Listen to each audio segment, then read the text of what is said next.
Hello, welcome back to First Chapter Friday from the Alameda Free Library. This week I'm going to read just a little bit more than the first chapter of All the Grays on Greene Street by Laura Tucker, illustrated by Kelly Murphy. Here's a bit from the front cover. Soho, 1981. 12-year-old Olympia is an artist, and in her neighborhood that's normal. Her dad and his business partner Apollo bring antique paintings back to life, while her mother makes intricate sculptures in a corner of their loft, leaving Ollie to roam the streets of New York with her best friends Richard and Alex, drawing everything that catches her eye. Then everything falls apart. Ollie's dad disappears in the middle of the night, leaving her only a cryptic note and instructions to destroy it. Her mom has gone to bed, and she's not getting up. Apollo is hiding something, Alex is acting strange, and Richard has questions about the mysterious stranger he saw outside. And someone keeps calling, looking for a missing piece of art. Olympia knows her dad is the key, but first she has to find him, and time is running out. Here's the first illustration and the beginning of All the Grays on Greene Street.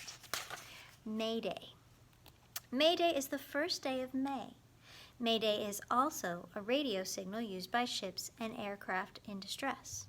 This spring, May Day was the first day that my mom didn't get out of bed. Unfortunately, but maybe not coincidentally, it was also 1 week to the day of my dad's disappearance. Mom habitat. My mom woke up when I kissed her forehead hello. How was school? It was almost 4 in the afternoon. Okay. I scratched the back of my leg with my sneaker. Did you work late? Is that why you're still in bed? My mom makes sculptures. Sometimes I'd surprise her still at her work table when I came out of my room to go to school in the morning. She shook her head, silvery gray strands moving against the pillow in the red darkness of her hair. Then she closed her eyes again. I guess I just didn't feel like getting up today. My stomach tilted. It set itself right again when she patted the spot next to her on the bed. Thanks for getting my stuff, babe. That morning when I'd gone to kiss her goodbye, she'd asked me to bring her 2 packs of cigarettes, a can of peanuts, and a 6-pack of Tab from Mr. G, who owns the Optimo on Broadway. Mr. G told me scientists think that Tab causes cancer, which makes sense to me. If cancer tastes like something, it's probably room temperature Tab. I sat down and my mom scratched my back hard the way I like it. I pushed back against her hand like a cat. You want to watch something? I asked her. Sometimes when she gets like this, she likes to watch TV, but this time she only shook her head. Are you going to get up now? I don't think so. Not yet. Take money off the dresser later if you want to order in. This isn't going to be forever, honey. It's just that right now She didn't tell me what she was right now, but pulled the comforter back so I could get in.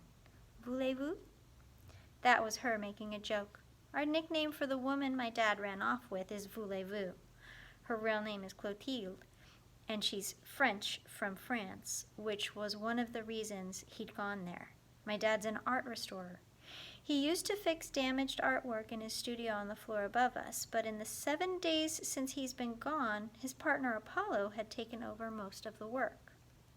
Apollo has a Greek name like me, even though he's Polish. My name, Olympia, comes from a painting by Manet, who was French like Voulez-vous.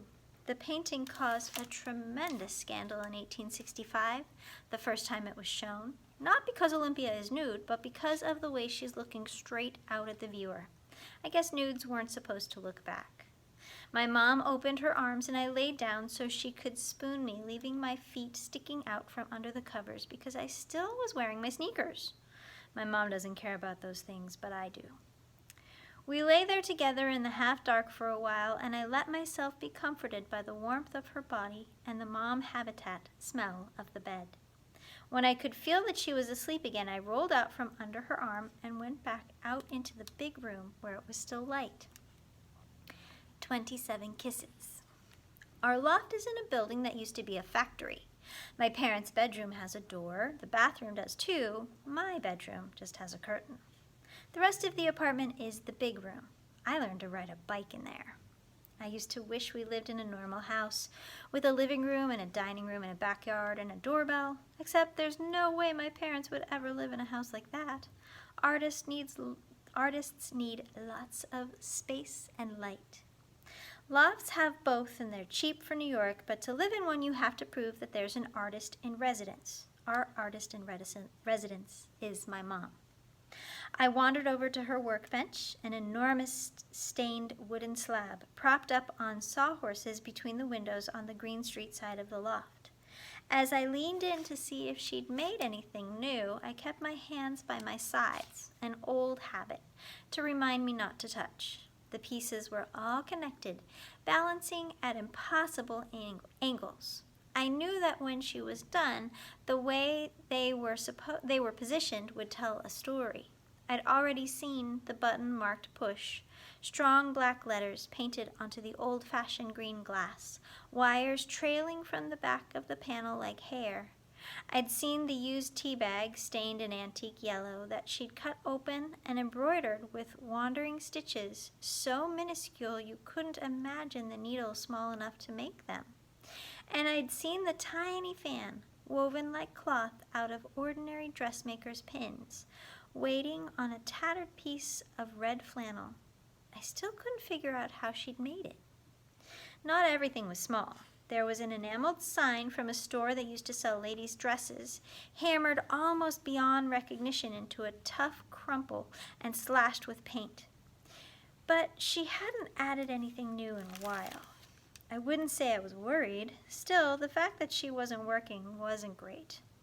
I pushed the button on the answering machine on the windowsill, mostly to hear my dad's recorded voice boom out through the loft, telling people to leave a message like the past week had never happened. There were 2 new messages. The first one was from my mom's new gallerist. "Hello, darling, checking in." The second person hung up, but not before the machine recorded them breathing for a while. In the movies, a heavy breather is usually a creeper, but this sounded more to me like someone thinking about what they wanted to say before deciding they didn't want to say it. Restless, I looked around the big room for something to draw. The late afternoon sunlight slanted through the enormous windows, cutting across the worn wood floorboards on a diagonal. Drawing light through the glass is difficult, but my dad says you won't get better if you don't push yourself. I opened up my sketchbook and squinted like he taught me, reducing the shadows to a puzzle of light and dark shapes.